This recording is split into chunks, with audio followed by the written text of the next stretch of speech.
Hello everyone, this is Justin Pulliam, and today I am filing a complaint with you. I have filed 3 open records requests with the city of LaPorte, Texas. That's where David of News Now Houston and others were arrested. Specifically, David was arrested for very clearly established free speech during a city council meeting last month.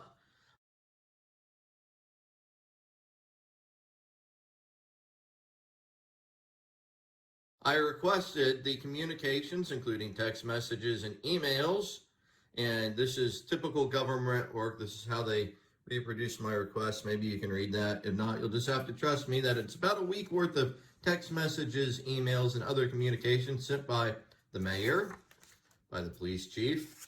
Ooh, look at that. And by the city manager.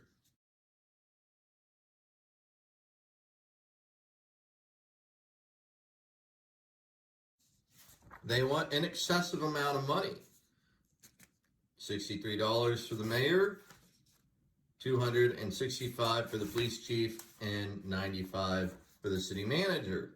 I received these from and then talked to the open government analyst, Gladys Sanchez. This means that this is her job to do open records. It is her profession to be competent at and to provide public information.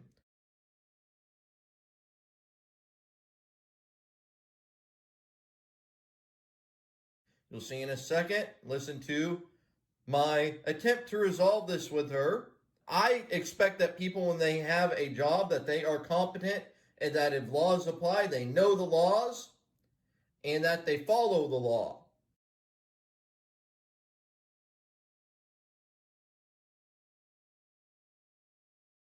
Gladys is not following the law. I attempted to work with her to figure out what the law is. Of course, these government employees just can't hear it from a member of the public because they're entitled government welfare recipients who don't have to do a good job, who don't follow the law. She calls it, oh, the guidelines, the guidelines. No, it's the law and its rules. And you must follow it or you're a government criminal.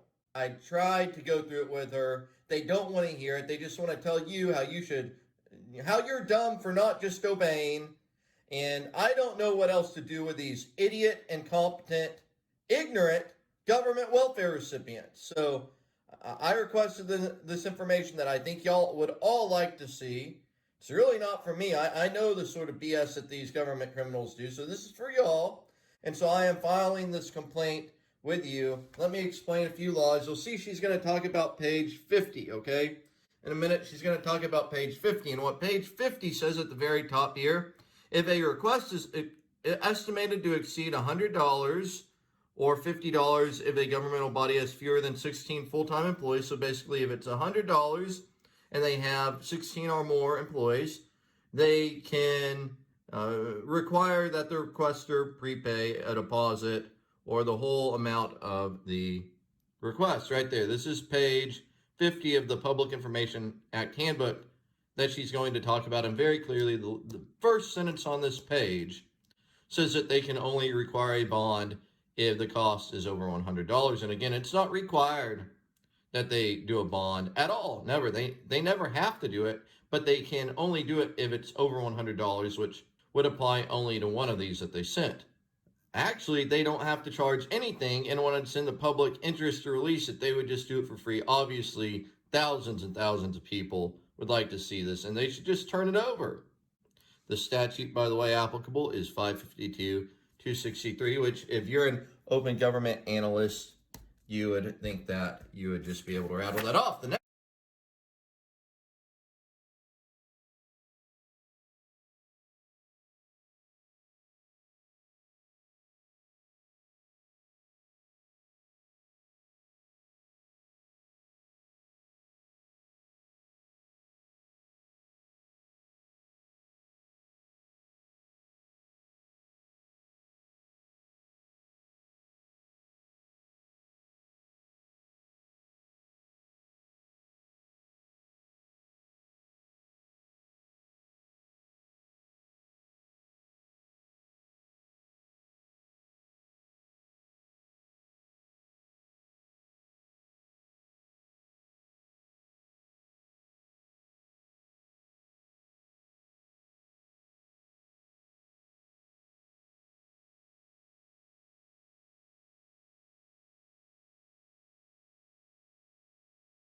Next thing is section 552, 262.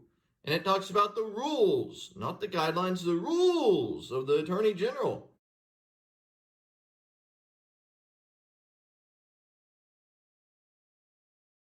The rules adopted by the Attorney General shall be used by each governmental body in determining the charges for providing the copies of public information. And it says that the charges cannot exceed the actual costs of producing the information, that the charges may not be excessive.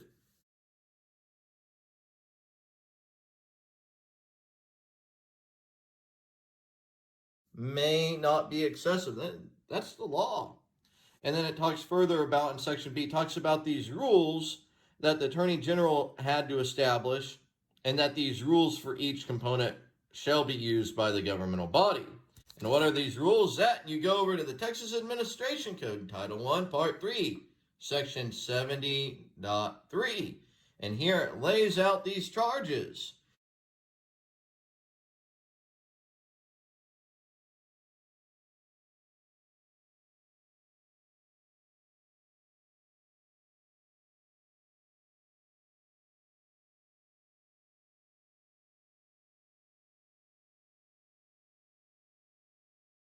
And let me further explain what they are doing. They want, like for this one, for instance, they want $211 for a PDF, electronic documents fee. They want over $200 for a PDF file.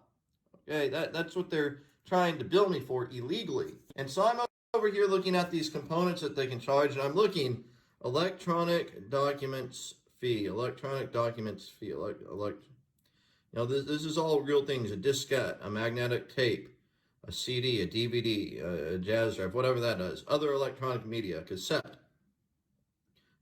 standard paper copy, and non-standard copy. These are tangible things that I can hold, that are real. They're materials involved in reproduction. Nowhere on here is an electronic documents fee, because one doesn't exist. There simply is no rule or law or statute that allows for an electronic document fee, because that is just a made-up thing to make an excessive charge, which is prohibited by law. There's a standard paper copy, which is for copies reproduced by an office machine copier or a computer printer. And yes, because that is real, like this piece of paper that I printed out. But that doesn't apply to exporting your emails to a PDF or whatever format they're going to be electronically. They cannot charge me hundreds of dollars for an electronic documents fee that they just made up themselves.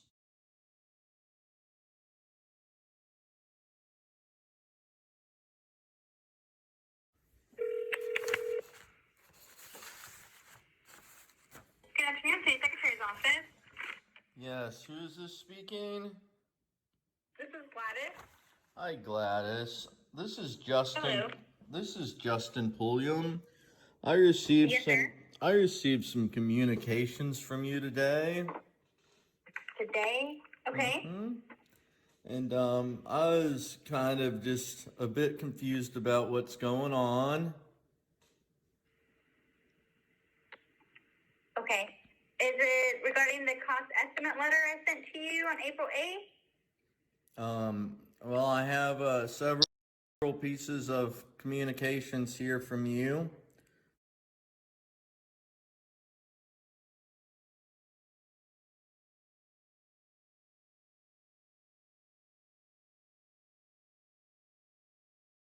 It looks like one's about 147, and one's about 145, and another one's about 146.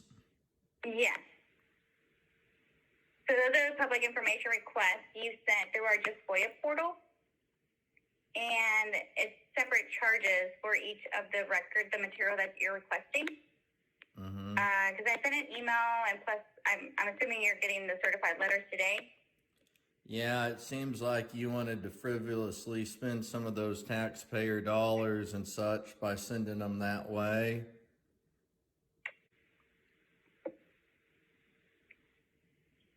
Yes.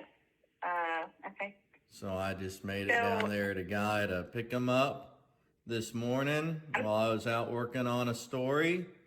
I don't have much time to deal with games.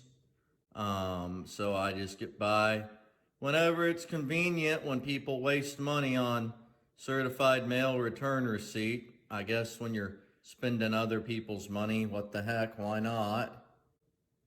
So the deal is that as I was saying a couple minutes ago, I'm just confused by all this, and I was calling to figure it out.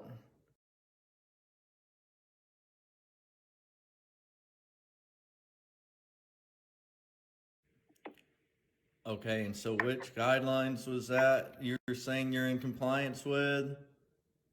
So let's see. Let me find that section for you real quick.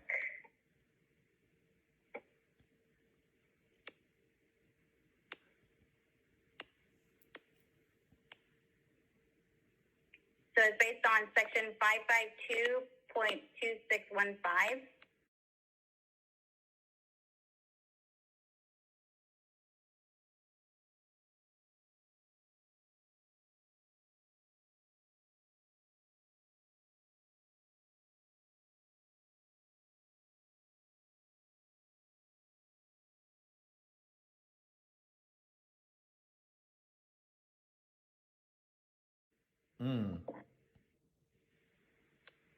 Yeah, is there a section in there about a deposit? Yes, there is. Typically, we require a 50% discount. This is for all requesters that are requesting large amount of materials.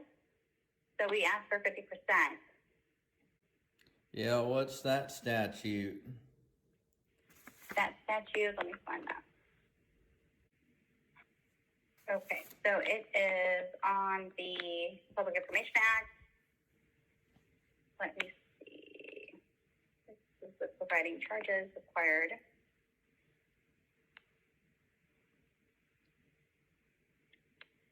So I don't know what section it is, but it is on page 53 of the Texas Public Information Act.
Page 53. Is that you talking Yes, about sir. the handbook? Yes, the Public Information Act. So that statute, I'm a little bit familiar with it, and it says that a deposit or bond may only be assessed if for a city government with at least 16 or so employees, which I filmed about, I think I've filmed over 16 bad cops there in LaPorte, so I know y'all have more than 16 employees. That statute says that a deposit may only be assessed if the amount of the itemized estimated charges exceeds $100.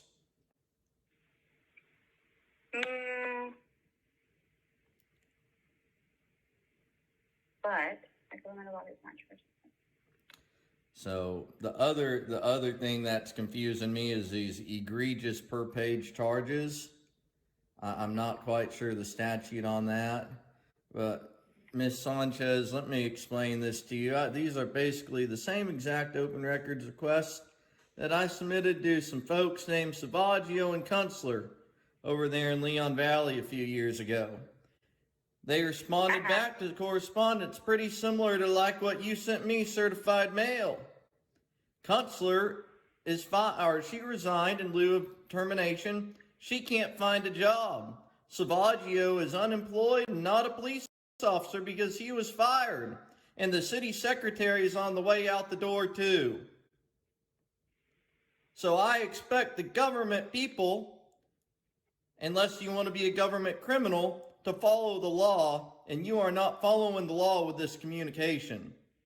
Are you interested in rectifying it, or do I need to escalate this matter?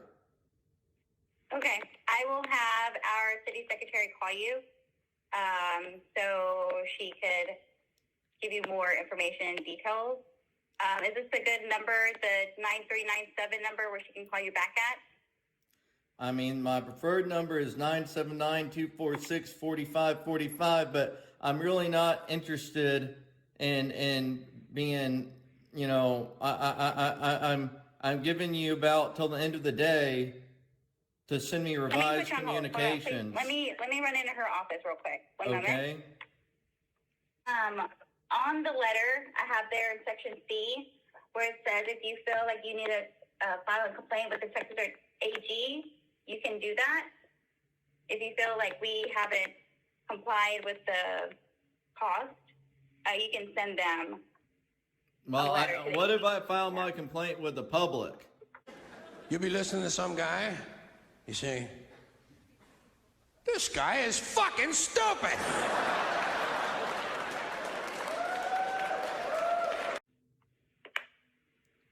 I mean, what if I file my complaint with the district attorney? The district attorney already sent me there. I have right up in my file the public integrity unit intake form to do a complaint. Not a problem for me to fill one of those out. Already got it. What if I do a yes, sir, you can fill what it if out. I want to do a complaint to the county attorney? Can I do that too? Am I allowed to do that? Yes, sir. Why won't you just can. behave and follow the law? I'm following the Public Information You're Act. not. But if you want to file You're a not. complaint, You're can do ignorant. that. You're ignorant, and you're being a government criminal, and I'm filing my complaint with the public. Please revise the communications and respond in a legal fashion immediately. Okay, will you please respond to the email and say that? I'm not responding to your illegal correspondence.